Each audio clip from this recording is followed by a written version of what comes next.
I still count the children. Not the ones I see my daughter, laughing in the garden, her face so like mine that strangers comment. I count the ones I don't see. The ones who carry my nose, my chin, my genetic code, being raised by women who paid for them like luxury goods. I count them in my sleep, in the shower, in the moments between patients when my mind drifts to the inventory that should have been mine. My sister taught me that family is not protection, that the womb you share doesn't guarantee loyalty, that the woman who answers your phones, who smiles at your patients, who calls you Hermana with perfect affection, can be the same woman selling your future while you sleep. But I'm getting ahead of myself. You don't know me yet. You don't know about the freezer, the forged signatures, the 12 eggs that became children I'll never meet. You don't know what it costs to become a mother by stealing back what was already yours. My name is Alina. I'm 39 years old. And this is the story of how my sister stole my eggs, sold my babies, and how I made her barren not with poison, but with the truth she never thought I'd find. Welcome to Little Bunny Stories. If you're new here, this is where we tell the truth about families that measure love in what they can extract. If you've ever had someone call themselves your sister while they treated your body like a warehouse. If you've ever been told I was desperate as if desperation justified destruction, subscribe. We have stories for you every week, and we read every comment. Here's my story. I was 22 when I decided to freeze my eggs, not because I was ready for children. I was in medical school, exhausted, surviving on caffeine and ambition. But because my mother had early menopause at 36, because I'd watched her grief at never having the second child she wanted, because I was practical even then, even before I understood what I was preparing for. I paid for the extraction myself. Worked double shifts at a hospital cafeteria, sold my textbooks, lived on ramen so I could afford the hormones, the monitoring, the procedure. 12 eggs, 12 possibilities. 12 futures I tucked away like savings bonds, maturing slowly, waiting for the right moment. That moment never came, not the way I planned. Endometriosis. Severe. Aggressive, discovered at 28 during my residency. I was a fertility specialist by then, the irony not lost on me, the doctor who helps others conceive while her own body betrays her. I treated the endometriosis, managed the pain, watched my fertility decline in real time. By 35, induced menopause. By 36, surgical confirmation that I would never carry a pregnancy. But I had my eggs.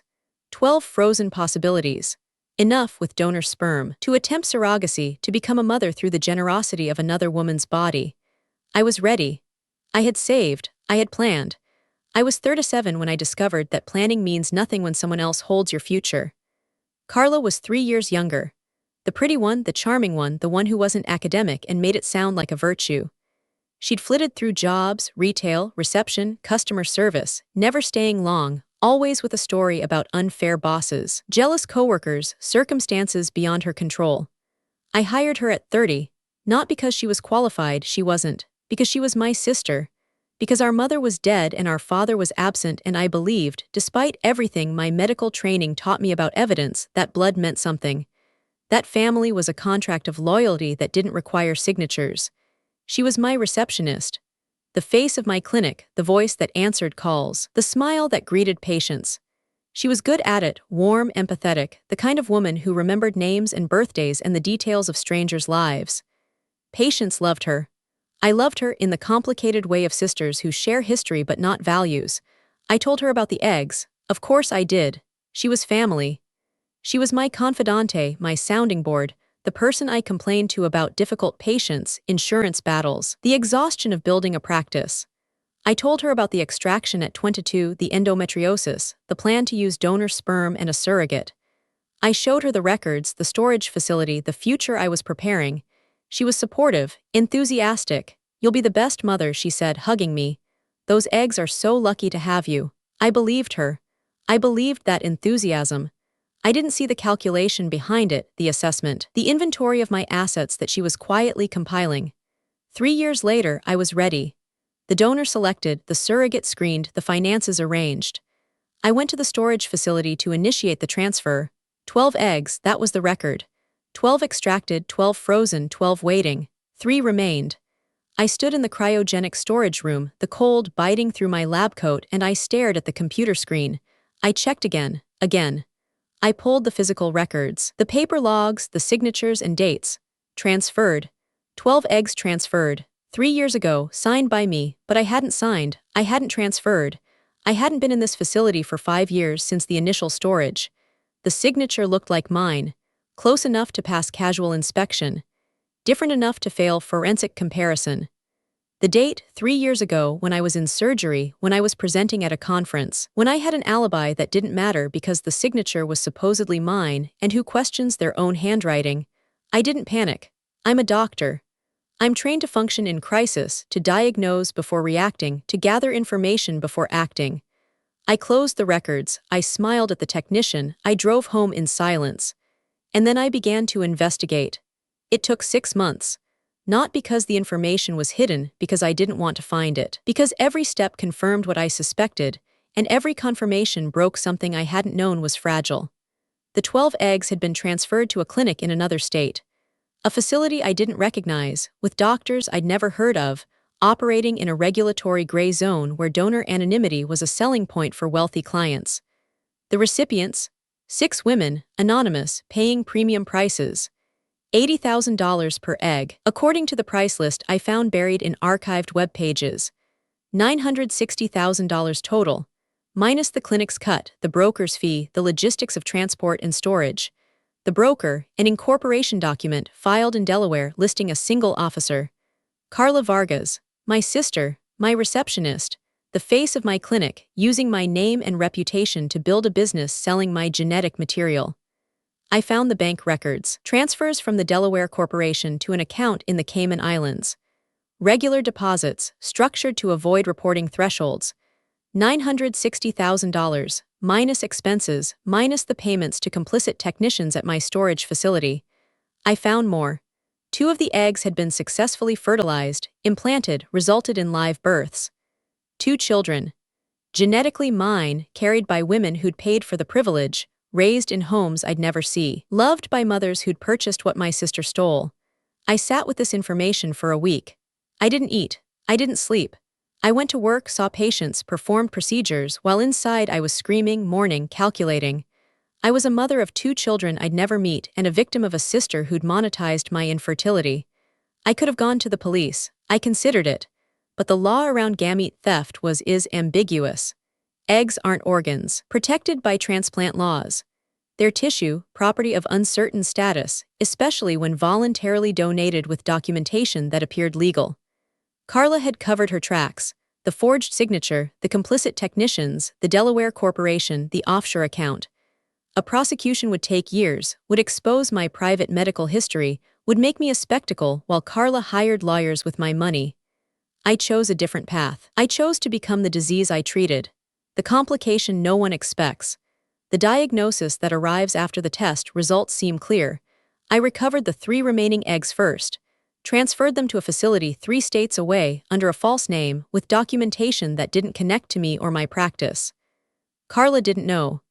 She checked the records. I watched her do it, on a Tuesday afternoon, her face calm as she confirmed the 3 remaining were still there, still waiting, still potentially sellable.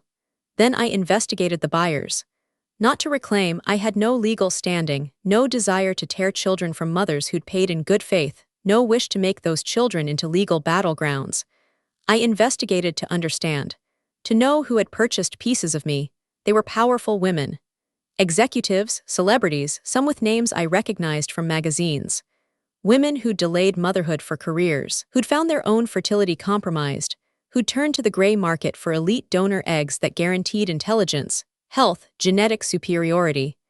They'd paid for anonymity, for exclusivity, for the promise that no one would ever know their children came from purchased material. I didn't expose them. I became their doctor. Through contacts, recommendations, a carefully constructed identity as Dr. Morales, reproductive health specialist for high-profile clients, I entered their world, I treated them, I examined them, and I discovered something that Carla hadn't anticipated, that the gray market clinics hadn't tested for, that the buyers hadn't considered. The 2 women who'd carried my eggs, genetically my children, had developed complications. Nothing dramatic, nothing immediately dangerous, but real. Subtle immune rejection responses.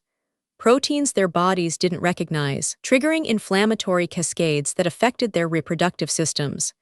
Secondary infertility, emerging slowly, probably permanent. I didn't cause this. I documented it. Published a paper in a peer-reviewed journal, anonymous, but with profile details specific enough that their personal physicians would recognize them. Risks of immunological incompatibility in unmatched donor oocyte gestations. The medical community buzzed. The gray market panicked. Women who'd paid premium prices for elite eggs demanded genetic testing, compatibility screening, documentation that the anonymous clinics couldn't provide. The market collapsed.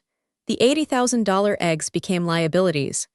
The clinics that operated in secrecy faced investigations, lawsuits, regulatory attention.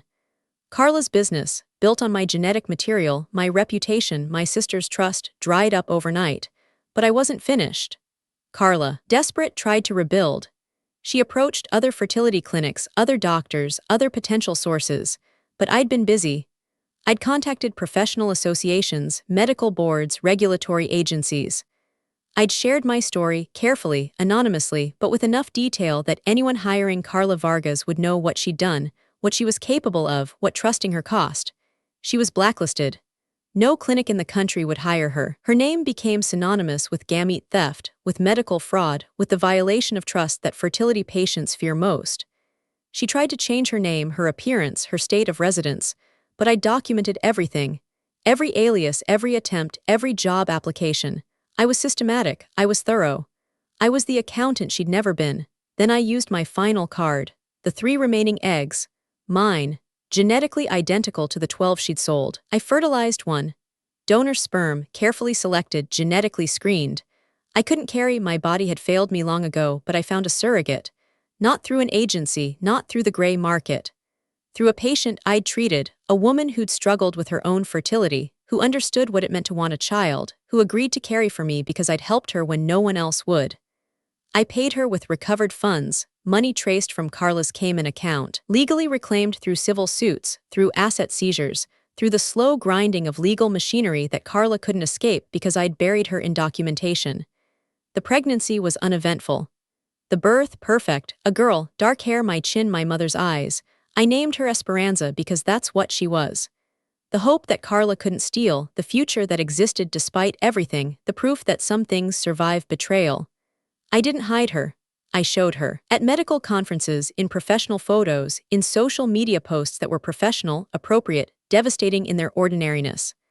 My daughter, I'd say, without explanation, without context, letting people assume, speculate, connect. Carla saw, of course she saw. The children she'd sold, genetically identical to Esperanza, carrying the same face, the same markers, were visible now in comparison. The pattern was clear. The buyers, realizing what they'd purchased, that their anonymous elite donor was actually stolen material, that their children had a genetic mother who was a public figure, who might one day claim connection, who had proven herself capable of systematic destruction, they sued Carla. For fraud, for misrepresentation, for the emotional and financial damage of buying stolen goods. Carla was ruined. Legally, financially, socially. She wrote to me. Letters at first, then emails when I changed my address, then messages through mutual acquaintances, through family members I'd cut off, through anyone who would carry her words. I'm sorry, I didn't know what I was doing, I was desperate, we were sisters, I didn't respond. But I didn't destroy the letters, I filed them. In a box in my office next to the original records of 15 eggs, the forged transfer documents, the photos of children I'll never meet, the incorporation papers of the company that sold my future. Sometimes, late at night, I read them. Not for comfort, for memory. For the reminder that some sisters steal and some survive, and the difference is who keeps the documentation. I'm 39 now. Esperanza is 2, she plays in my garden, counts with colored blocks, asks questions I answer carefully, honestly, age-appropriately. Do I have brothers? She asked last week. She'd heard me on the phone, discussing a patient, using words like siblings and genetic material. I sat with her. I held her small hands, so like mine, so like my mother's, so like the hands of children I'll never hold. You have people who carry the same building blocks as you, I said. The same nose, maybe, the same way of laughing, but brothers and sisters are people who love you without charging. Who stay when they could leave, who don't sell what belongs to you. She didn't fully understand. She's 2, but she will. I'll teach her as my mother taught me, that family is not blood. Family is choice. Family is the person who freezes her eggs at 22 because she plans for a future she believes in, who builds a clinic to help others when her own body fails, who becomes a mother through generosity rather than theft. Carla is alive somewhere. I don't know where. I don't track her, don't search for her, don't need her suffering to validate my own. She exists in the world, barren in every sense, no children, no career, no family, no future. She didn't destroy herself. I have Esperanza, I have my practice. I have the 3 eggs that became 1 daughter, and the knowledge that some things, once stolen, can be reclaimed through patience, through documentation, through the refusal to become what betrayed you. I still count the children. The 2 I'll never meet, the one I hold every day, the possibilities that remain frozen, waiting.